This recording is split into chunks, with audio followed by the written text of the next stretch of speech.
The following content is provided under a Creative Commons license. Your support will help MIT OpenCourseware continue to offer high-quality educational resources for free. To make a donation or view additional materials from hundreds of MIT courses, visit MIT OpenCourseware at ocw.mit.edu.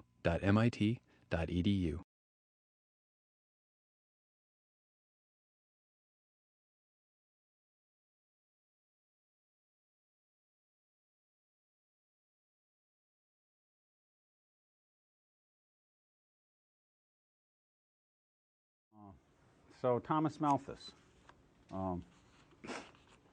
Malthus wrote the essay on the principle of population and published it in 1798. And he was a intellectual. He was actually a cleric, and he had religious duties and was interested in a range of different questions that had to do with ethics.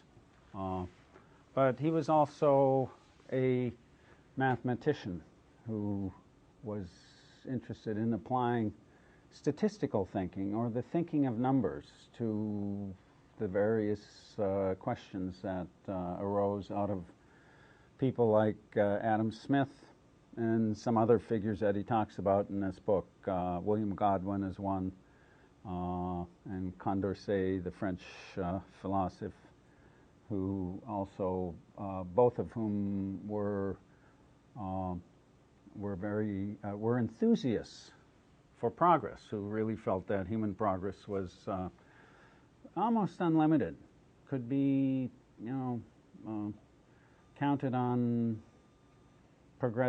developing for generations and generations, and delivering humans into an era of incredible wealth and comfort. And so there was a lot of thinking that came out of the 18th century, rationalism. The French Revolution was a problem, of course. Malthus talks about this a little bit. But certainly there was change. Change was in the air. It was very clear that there were possibilities for growth and development in human societies. And so many of these intellectuals were interested in exploring what the possibilities were, and were very enthusiastic about these possibilities, including Smith. I think you picked up from last class Smith's optimism, and the sense he had that the economy would grow and it would deliver greater resources for the common good. This was a very optimistic view of things, and it was all connected to a sort of a rational view of the world, or a view of the world that, if you really looked at it closely for the facts and the details, you could sort of see these things emerging, and that rational behavior actually led to greater goods for everybody. So this is the situation in which we come with Malthus. And Malthus himself had read many of these figures. He was an intellectual of his time. He had read many of the different accounts, and he had honed in on this concept of progress. As we noted last time, Smith uses the word progress quite frequently in his Wealth of Nations, and it's a word of optimism, progress. We still use it, don't we? We still have a sense of the word progress as an important word in our vocabulary, and people still think in terms of progressive gains for everybody, or most people, or whatever. I mean, there are lots of ways in which you can think about it, but the general notion is things get better. One of the figures, this comes a little more in Chapter 9, which I asked you to read the early chapters, and then Chapter 9. In Chapter 9, he takes on Condorcet. But Condorcet is certainly in the back of his mind, as is William Godwin. I won't say too much about God when I decide to pick on Condorcet today. And Condorcet had, because he had I mean, he's a very great man, and he obviously, as Malthus says, is a very substantial thinker, and not to be dismissed lightly. But Condorcet, in his work, The Future Progress of the Human Mind, had argued that the organic perfectibility of races and plants and animals may be regarded as one of the general laws of nature. So we're beginning to think here, we're beginning to see Condorcet and some other people thinking that, you know, nature itself is, you know, seems to be developing toward greater and greater perfection. We feel, he continues, that the progress of preventive medicine as a preservative made more effective by the progress of reason and social order will eventually banish communicable or contagious illnesses and those diseases in general that originate in climate, food, and the nature of work. It would not be difficult to prove that this hope should extend to almost all other diseases whose more remote causes will eventually be recognized. Would it be absurd now to suppose that the improvement of the human race should be regarded as capable of unlimited progress? So this was one of the grand visions of Condorcet. And this is simply an example. Smith was another example, and so was William Godwin. And there are a few others that he mentions in passing, that Malthus mentions in passing. So he's picking up this chorus of different figures, different people, intellectuals who are, you know, supporting this notion of progress.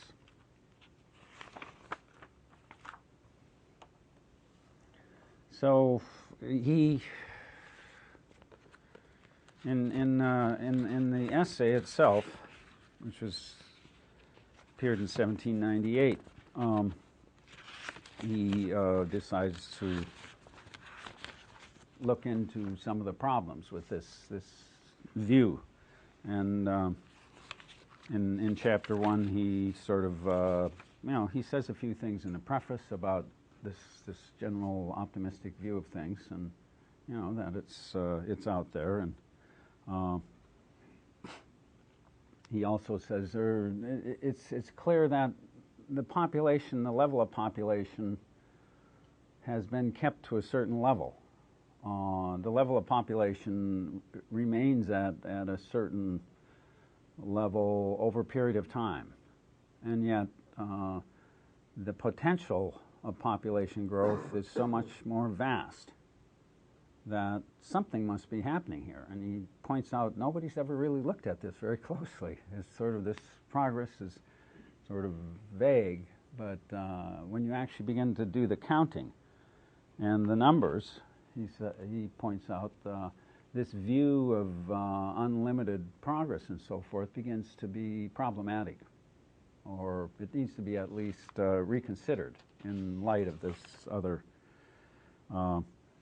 So he says here right at the beginning of the chapter, he says, "It has been said that the great question is now at issue, whether man shall henceforth start forwards with accelerated velocity towards illimitable and hitherto unconceived improvement, or be condemned to a perpetual oscillation between happiness and misery, and after every effort remain still at an immeasurable distance from the wished-for goal." So it's not happening, or at least not in the way that people. And so he makes his two claims. He says, "I think I may fairly make two postulata. First, that food is necessary to the existence of man. Secondly, that the passion between the sexes is necessary and will remain nearly in its present state. These two laws, ever since we have had any knowledge of mankind, appear to have been fixed laws of our nature.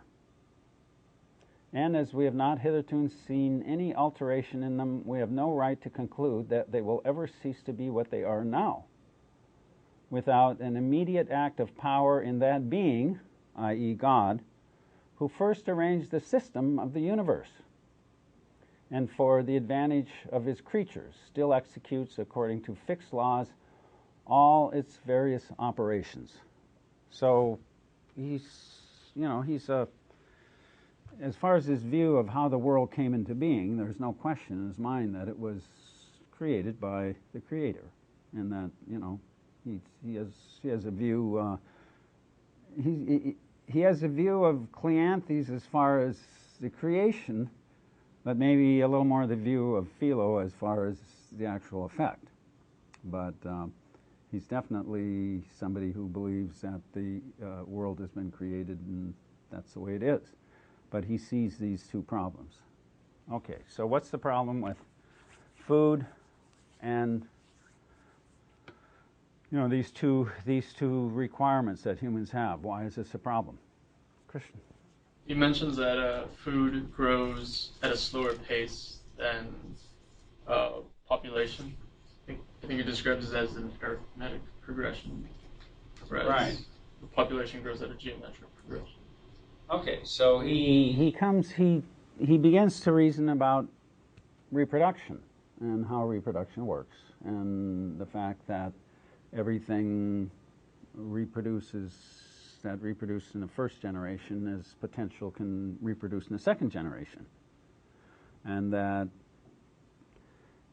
those that reproduce in the second generation have the potential to reproduce in the third generation. So what kind of a growth pattern do we have here? It's what he calls geometric. So why is that? Growth. I mean, you all have done cultures in petri dishes or things of that sort. You see how things grow in biological organisms grow and reproduce. And this process takes place rather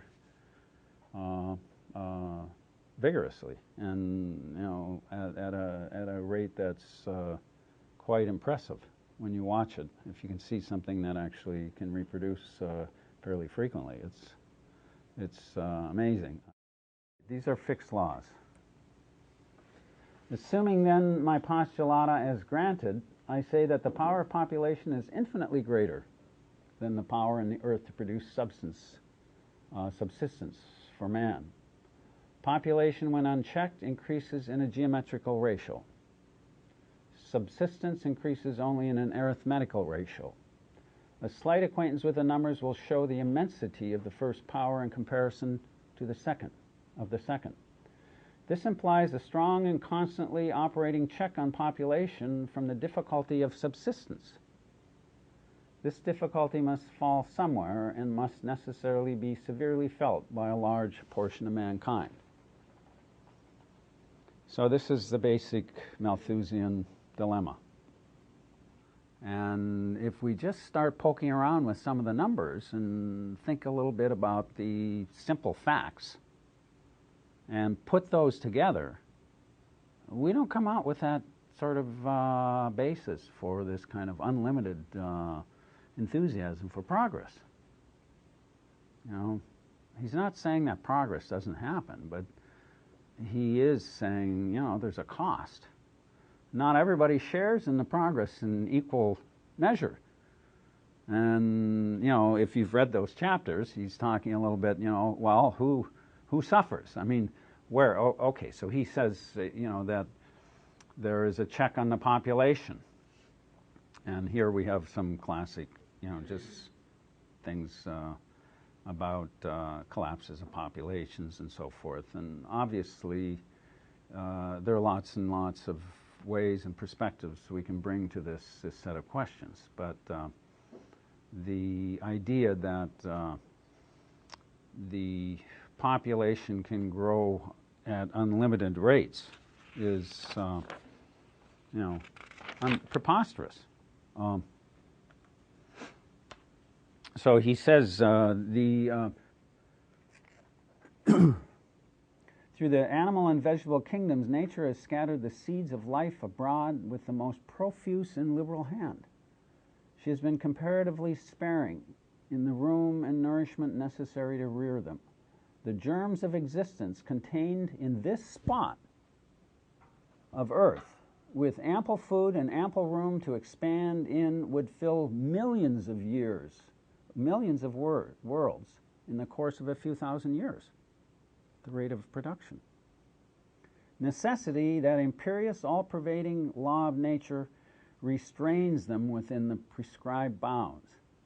The race of plants and the race of animals shrink under this great restrictive law, and the race of man cannot by any efforts of reason escape from it. Among plants and animals, its effects are waste of seed, sickness, and premature death. Among mankind, misery and vice. Well, this is he's been called the dismal philosopher for good reason. I mean, when you read Malthus, you sort of think, that's a lot to face up to. But that worldometer is ticking even as we're talking here. I mean, things are growing at incredible rates, and production is taking place. So he points out what he calls necessity. So how does all this get checked? What happens? What kind of a picture is he drawing here? Chris? Vaccines get created and advances in medicine. Okay, you're back to helping people. Yes, this is true. But what I'm asking you is, let's just stick with Malthus for a minute. We'll come back to what we do about it today. But what kind of picture is he painting here? How does this all work? Okay, let's see here, Jake. Well, I mean, obviously dark and depressing the way he views the world. I mean, he's saying we can grow this much food, we're going to have this many people. That's obviously not going to work. Oh. But I mean, it regulates. If you have too many people and not enough food, the people are going to die and go back to be in equilibrium, or maybe even overcompensate, be a little under, and then back up again, and kind of this whole periodic nature. So there are sort of oscillations. Population growth in years of plenty, and then population decline in years of scarcity. And so this sort of oscillation takes place across the...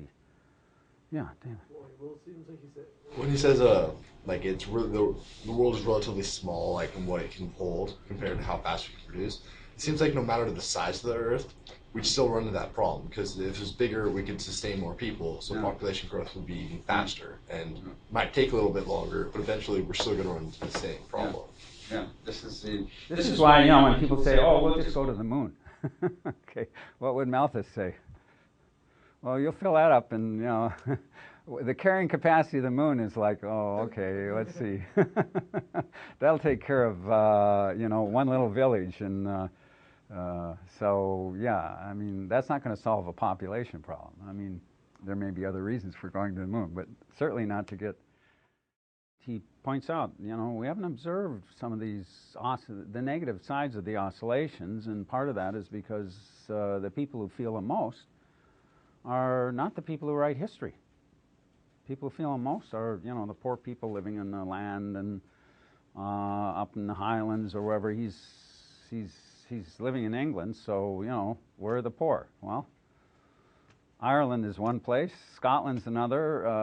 The hinterlands of this is where the impact of a lot of these famines is felt most intensely. And so, yeah, there's people starve. Yeah, yeah. I think he was from England, right? So I think that had a lot to do with this view, because England is relatively small island. The human population kind of spread out and occupied as much of that island as they could, and I think this was kind of before America really started to expand out across the country, and And so this was kind of like an old world view where, you know, they were used to not having a lot of land to work with. If the population doubled, you couldn't just, you know, build another field. There just wasn't enough room for it. Yeah. And so I feel like that comes into contrast with like, you know, the American philosophy where they go, oh, well, we have a huge country that we can expand across. Go west, yeah. When, Yeah. you know, the farm, and you get too many kids, you send the kids, you know, go seek your fortune, go west, yeah. He does talk about America. I remember you mentioned it. Yeah, and, you know, but yeah, I want to come back to your point. I think, you know, being on an island, yeah, it allows you to sort of think a little bit in terms of the boundaries. It gives you a set of boundaries, okay? And you can sort of use those boundaries to think a little bit about, you know, the implications of things. So, you know, this is true. England is an island. Of course, today we would say the Earth is an island, wouldn't we? No. I mean, we're sort of floating out there, or whatever we're doing in the, you know, in space, and yeah, we're a globe. We see that when we get the satellite, huh? Spaceship Earth. Yeah, spaceship Earth. Yeah, Bucky Fuller. Yeah, yeah. So there are limits, and I think you're quite right. This gave him some ways of thinking about it, because he talks about the agriculture and the population of England, and you know, how much could this population produce, and as far as goods, and how much could it reproduce as far as more. And doing the math, you come up with this, what he calls natural inequality between the powers of population and the powers of production. And he says this is basically, what he's saying is, this is hardwired into humans. And okay, so the question then is partly, how does all this get resolved? What does this natural inequality produce? Well, I mean, with America, people gradually went west. So they emigrate. Yeah. Emigration is one thing. So that gives us, again, the island boundary lets us think about these things. So, okay, what do they do when, you know, you're pushed into the sea practically? Well, okay. You start thinking, well, where else? That big clipper ship and those ships that Hume was talking about, you know, they're going back and forth and around, you know, well, there's this idea of emigrating to another place. Charles? Or they can fight and kick people out, or just kill people. All right. Yeah. Do you think that happens? Well, like I'm just saying, like that's the alternative possibility, and that certainly happened in history and everywhere. History's full of movements of, you know, one group of people moving in on another group of people and fighting and so on and so forth. Not that that's the strategy that is preferred, but sometimes that's the only strategy available. So probably there were, you know, many skirmishes that are based on insufficient resources. Other things they do is, okay, so war is one. Famine.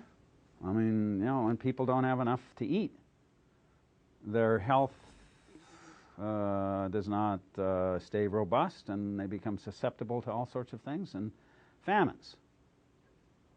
We're talking about things like cholera and the plague, things of these sort, which had tremendous impact. And this is something that Malthus was quite aware of, that, you know, famines is one of the ways.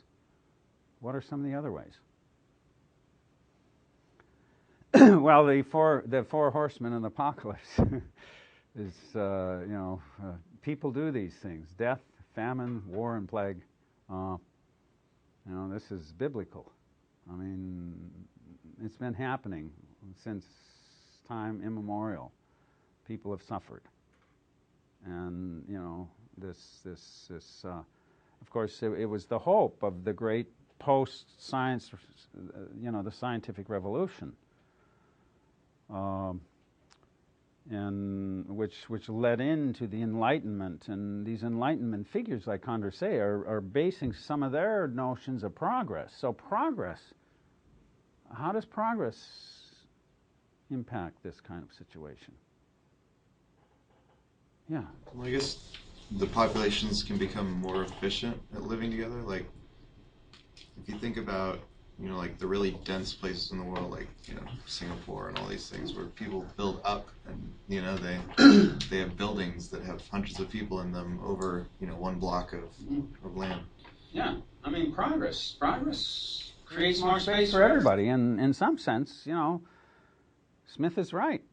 If you can build the economy and create more resources, fewer people have to starve and fewer people have to, emigrate and so on and so forth. So progress is, and what creates progress? What? Humans. And all of the offspring they come up with. Okay, and how do they do it? I'm not quite sure this is the right response, but Adam Smith talks about self-interest and being selfish, and the more, if a person has a greater self-interest, then they'll be less likely to want to dish things out to other people. So in other words, if the society wants to agrees to have a higher prosperity for all of its individuals, then it should naturally quell population growth.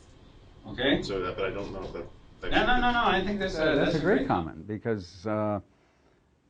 Smith says, benevolence just doesn't do it. It doesn't work. What does work is innovation. That little boy that he talks about in the boiler room is doing more for humans and they're than some person out in trying to be benevolent. Now I'm not trying to say anything against benevolence, but in Smith's view, it's through innovation. And the section we'll read. We're going to do another class on Malthus, so Malthus thinks so too. And where does innovation come from? The scientific revolution. This is what connected. This is why these rationalists in the 18th century were saying, "Hey, we have this engine called progress. We can expand the capabilities of we can make more resources for everybody through our development of technologies and roads and communication, and this creates more wealth. You can support more people. And not only support more, they have more individual liberty." So you can kind of feel why some of these figures like Condorcet and Smith and Godwin, I mean, they were all kind of, they were enthusiastic about this thing called science, technology, these things that we're developing, that were creating the capacity for production. And this still is working today. I mean, really. Technologies are still being developed that support populations. But so that's sort of that's what's going on here. But then you got Malthus coming back in, and so what's Malthus's view? Because he's now, he's the beginning of the 19th century. He's writing about 50 years, maybe 60 years or so before Darwin. So, he's coming back in and he's saying something. He's pouring a little cold water on this enthusiasm that had been developing. And he's saying, well, not so fast. You can. So he uses agricultural production, and of course, agriculture isn't necessarily the place where we get our biggest potential for improvement, at least in Malthus's time. Now, that's not true in the modern era, because the Green Revolution did amazing things for agriculture. And, of course, that's just a generation ago. But, agricultural improvements have been taking place. But This still doesn't solve the problem as far as Malthus is concerned. Why is that? And of course, we're still staying in Malthus's frame of mind. I mean, we can come forward in a few minutes here. So I know everybody's breaking to say, well, you know, you can do this, you can do that. We have birth control. You know, there are lots of things we've done that modern people have done to try to deal with this problem. But in Malthus's era, you know, these weren't. What was the form of birth control he mentions? Anybody read? He mentions the celibacy among. Okay. Yes. So he has a chapter on sort of less developed cultures, and then he has a chapter on sort of contemporary cultures. And so in less developed, they don't have some of these techniques of contemporary English culture, but in those cultures, those earlier cultures, he calls them savage. I don't like to use that word. It didn't mean the same thing to him that it would mean to us today. But you know, he's talking about cultures that are undeveloped in technological terms, or at least in technological terms consistent with what he's familiar with. But in these cultures, one of the methods of birth control was exposure. Just, you know, letting children die in the wild, just leaving children. There were families that really had no options. That was one of the options. So this is a method he mentions here. How widespread? Nobody really quite knows. But it is true that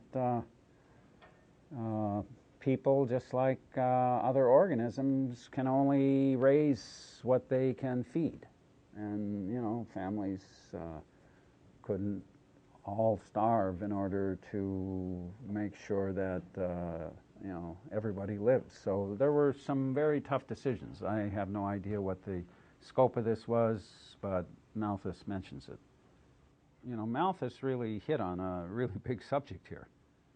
And it was a powerful. So he says at the end, here he says, among mankind, misery and vice, the effects. So what is he referring to in vice? What does he mean by vice?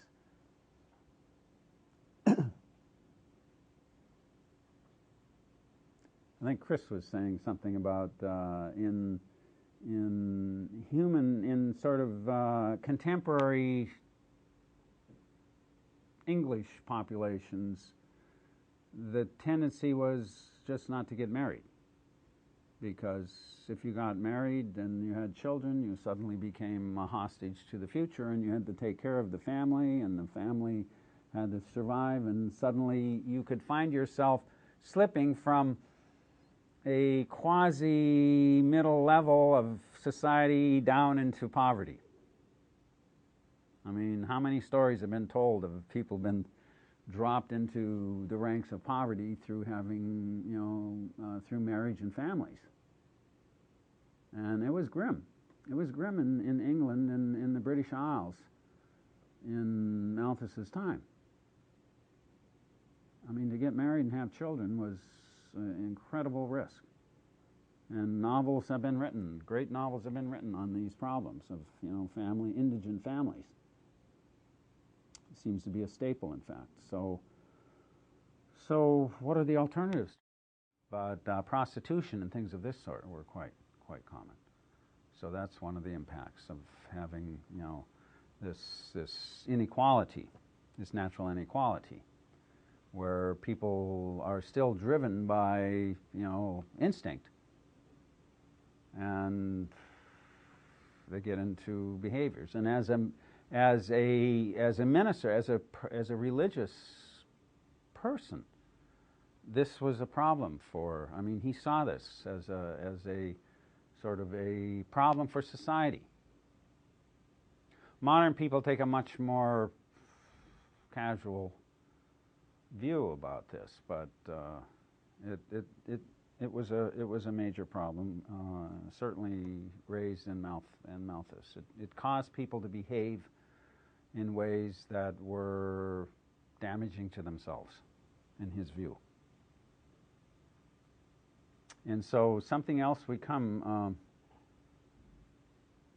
okay, so he says, among plants and animals, the view of the subject is simple. They are all impelled by a powerful instinct. So you see this language of instinct coming in here. Instinct. How do instinct and reason relate? Or do they? How do they not relate? What is the... I mean, this is partly what he's getting at in here is you know, this great thing of the Enlightenment, this you know, apotheosis of reason, this making reason into this capital. There's this other thing. So what about instinct? You can tell from the get-go this is spoken by a true cleric. I feel like I'm being sat down and told how things should be because, you know, in times of prosperity, the reasonable, you know, scientifically rational thing to do is that, you know, you have your wife, you have your children, you don't cheat, you just keep within the bounds. You've had 2 children, you're great, life is good. And opposed, you know, should poverty or war or famine or disease come about, suddenly all that kind of scientific rational perfection breaks down. And when everything else in your life breaks down, what do? You turn to vice, and you'll go and you'll sleep around and you'll do all this stuff, and that, you know, he's still there. This is the only point where I kind of disagree with him, because he's kind of still holding up this unrealistic rationalist perfectionism that doesn't really hold up. Plenty of people who are loving parents and good husbands or wives or whatever still sleep around, and it's, you know, so it's just, you can really hear the cleric inside him coming out. So it does come through. It does come through. And I think it comes through in Malthus. I mean, I've always thought, well, it comes through, but it's through a genuine concern for, you know, human suffering, and, you know, he sort of sees this picture. He can't figure out exactly. He can paint the picture of the problem, but he doesn't know how to solve it exactly. He just thinks everybody should have a understanding of it, so that they can get on with things and figure out what to do, or they can at least understand what is happening. And so, yeah, he's got. But this notion in the second paragraph here, the effects of this check on man are more complicated, impelled to the increase of his species by an equally powerful instinct. Reason interrupts his career and asks him whether he may not bring beings into the world for whom he cannot provide the means of subsistence. Will he not lower his rank in life? Will he not subject himself to greater difficulties? And so reason is trying to, and so he sees this kind of conflict. So this becomes internalized in humans, in their own minds. There is a dance going on there, or a squabble or whatever, between imperatives of behavior. So I think what I'm getting at here is that the notion of behavior as just being, you know, driven by, you know, rational choices is beginning to change into a notion of different sources of human behavior, and part of them being instinctual. Humans are driven by instinct. And this was not exactly, I mean, yeah, people in earlier times talked about, vices and all this, but it was sort of, vices were seen as sort of, well, just a failure of reason. But Malthus is giving it more of a, these things are the results of legitimate biological forces that are driving human behavior. Humans are driven by instinct as well as reason. And this is part of the sort of biologizing of humans. Not just thinking of them as, something over here, this rational thing that was created in the image of God, but also this thing that is driven not by the devil. I mean, we could say instinct is the devil, but but driven by imperatives that are just as organically part of them, and perhaps more than reason itself. Yeah, David. Yeah, and this was the same point in time where biologists were starting to create like taxonomies and starting to put humans on the same level as animals. So they were starting to think of humans as animals. Yeah, and instead in a of sense just like top of the chain. Absolutely. That humans are part of the natural world. And there's vast evidence of instinctual behavior in the natural world, and humans are part of that.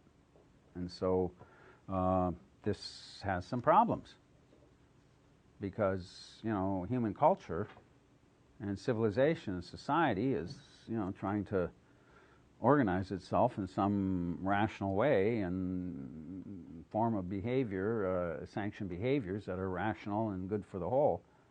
But there's this instinctual thing that keeps coming in and, demanding. So this division between reason and instinct we're going to see a lot of. As he says, the peaceful inhabitants of the countries on which they rushed, these are when these hordes would start going out. Genghis Khan and the great all the great hordes moving across the they were basically coming from places where they were looking for new opportunities. And they formed these large it has to be said, the Americans say came on the East Coast sort of as they moved west. They encountered native populations, and there were struggles. And this is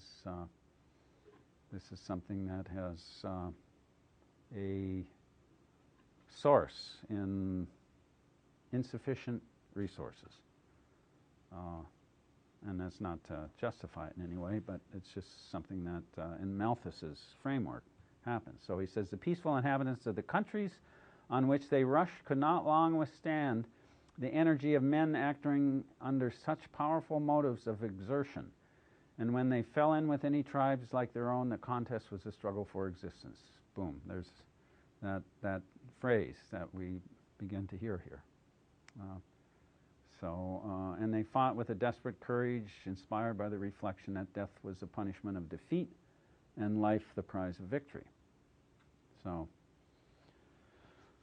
okay, so yeah, it's definitely a fairly grim picture here. And he talks about, he uses the word oscillation.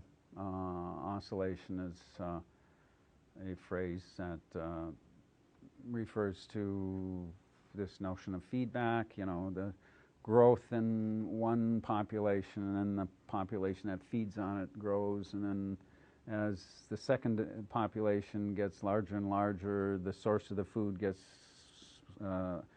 smaller and smaller, and then there's a collapse. And then the large population, this, the lynx and the rabbit, and this goes on and on and on. And that's basically how natural populations cycle through time. This notion of negative feedback, which is correct, feedback that corrects itself, simply it's a major phenomenon in the biological world. Our bodies regulate themselves, the temperature, and we have all kinds of mechanisms built within us that regulate things for us, and some degree all the way up to the level of climate.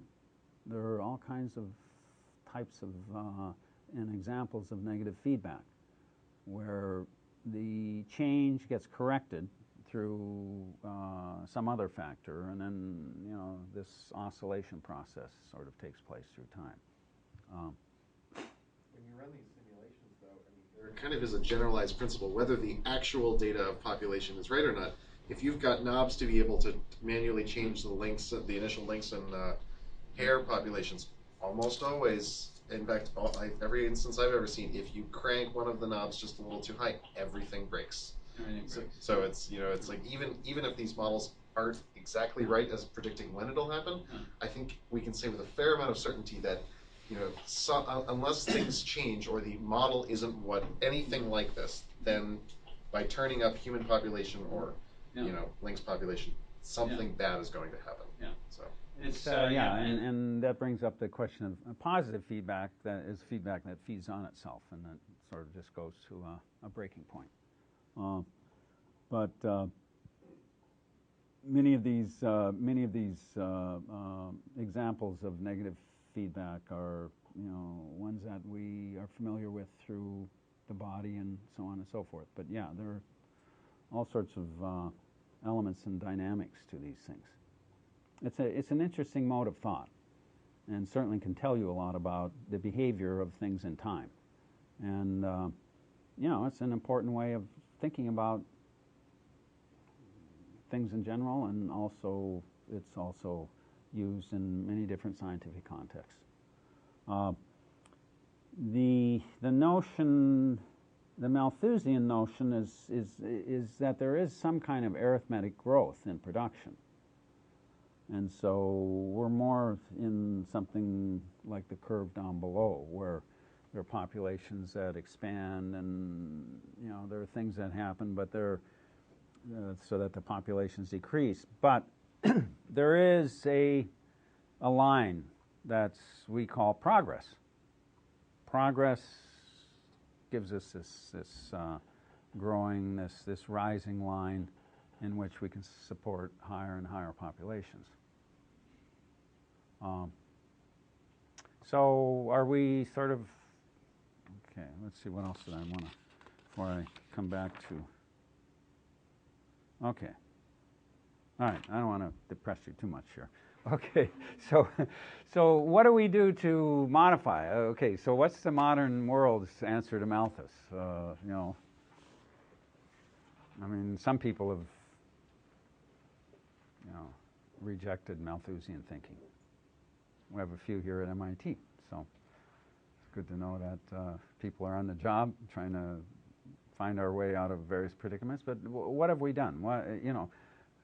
So Malthus, the Malthusian natural inequality, how has modern technology and modern culture dealt with that? That is, the power of reproduction being so much greater than the power of production. Like through genetic engineering, so making our food the most efficient possible. Tremendous growth and advances in food production. I mean, just mind-boggling. We can feed. The world can be fed.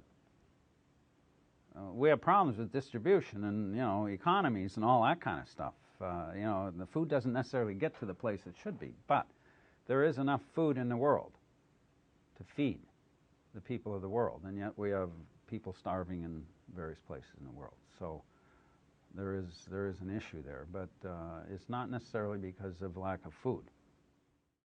There have been instances of the government stepping in to regulate birth,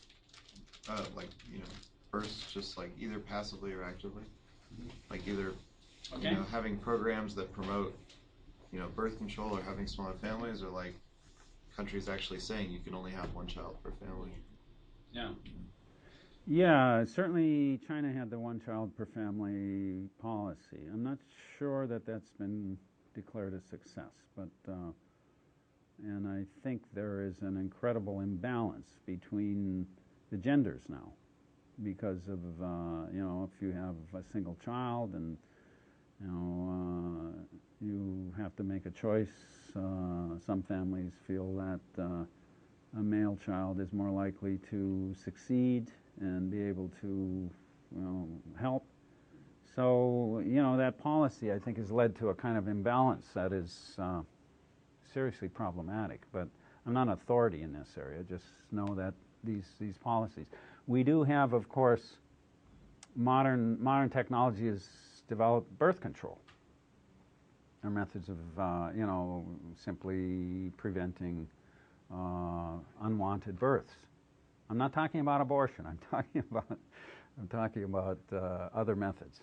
But the whole question of regulating birth has been a big. I mean, this is a big area of development. I mean, huge. I mean, drug companies and all sorts of people are in this business because rapid population growth is just it's potentially destructive of societies. So there is, yeah, Chris.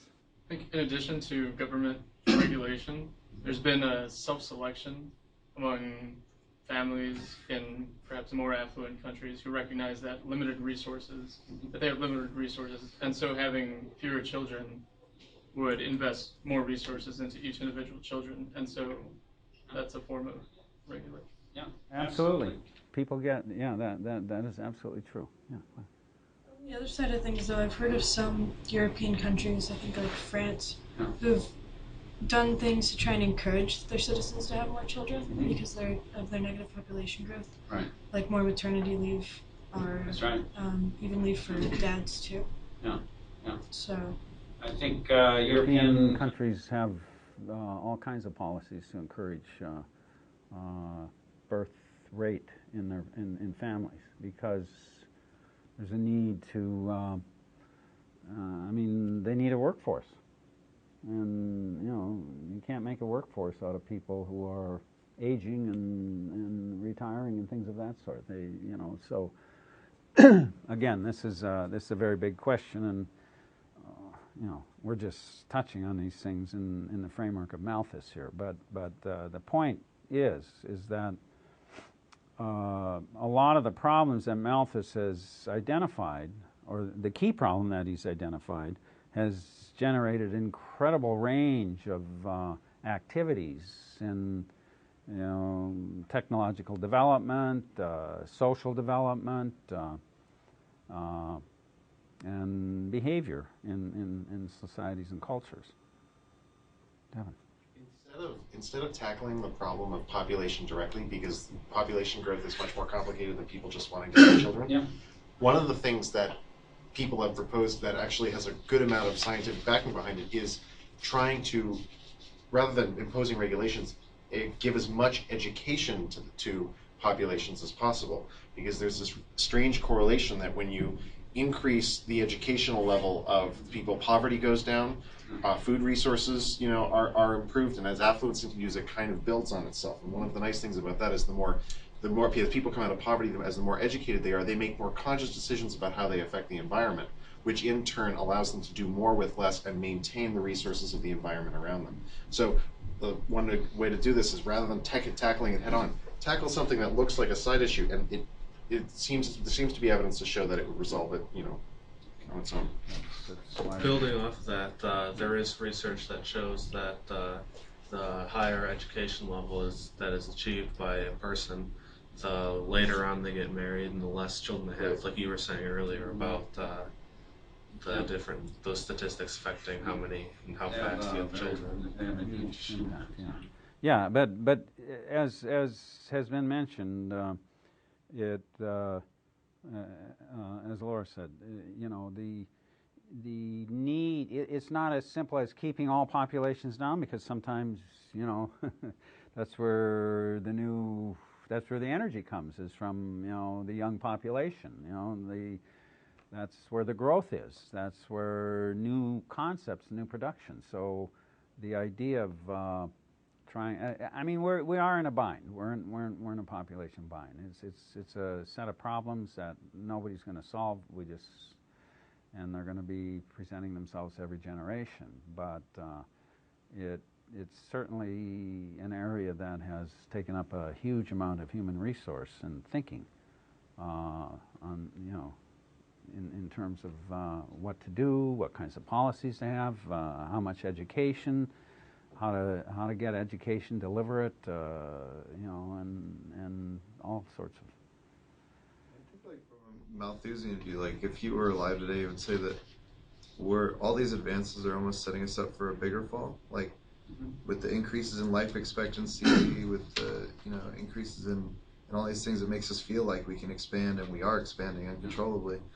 So that when we do reach that capacity, which may not be within a couple generations, but if we do reach it, it will be even more catastrophic than it was in his time. Well, I'm definitely. I'm in your camp. You know, the ability of politicians and people to make the necessary decisions and judgments and policies that could deal with these things seems to be almost nil. I mean, they can't even come up with climate policy. They can't come up with, you know, various types of population, education, all these policies. There's very little leadership that's come out of the political center. And so, you know, these are big problems. I mean, look at, I mean, we're talking about population growth at incredible rates, and you know, the notion that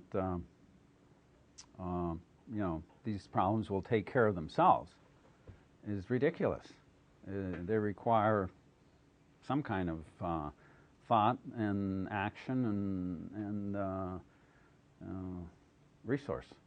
But I think that's one of the big problems, is people just don't grasp the nature of this problem, and therefore they kind of just figure, well, my parents are okay, I'm okay, and you know, life is going to go on. But you know, things are changing in the background, and this growth issue is a big one, and we don't really have what most people would consider a rational approach to dealing with it at the government level.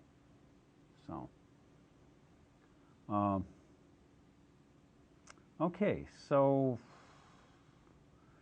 yeah, I was born in in between the 1930s. So I contributed to the 3rd billion of human population.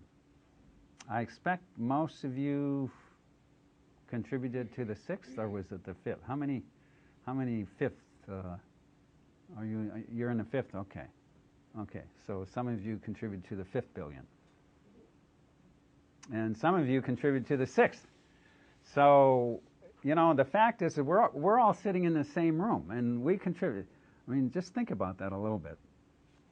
It took 30 years for my cohort, billion cohort in the world, to, but look at the time. Look how this is shortening. So yeah, we need some kind of. We need to think about these things rationally. We need to deal with them, and this is why Malthus is sort of sitting back there, wishing he were wrong, and hoping somebody will show him. But you know, it's continuing.